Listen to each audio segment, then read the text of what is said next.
देशी रंधा मद जबत 3 गिरफ।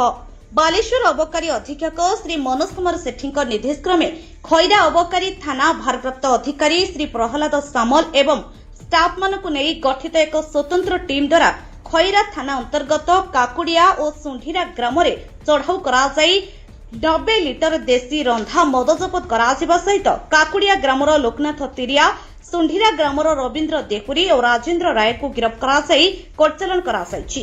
जबत होइथिबा मदर आनुमानिक मूल्य 20,000 टंकार ऊर्ध हेबो बोली अबकारी विभाग सूचना देछि। उक्त चढ़ाऊरे खैरा अबकारी थाना सह उपनिरीक्षक दीपिका परिड़ा और कनेस्टेबल देवाशीष मल्लिक प्रभृति सामिल थिले। एने खैरा अबकारी थाना पक्षरु 3 गोटी मामला रुजु करासाइछि। खैरारु प्रशांत कुमार बेहेरांक रिपोर्ट, ओडिशा हॉट न्यूज।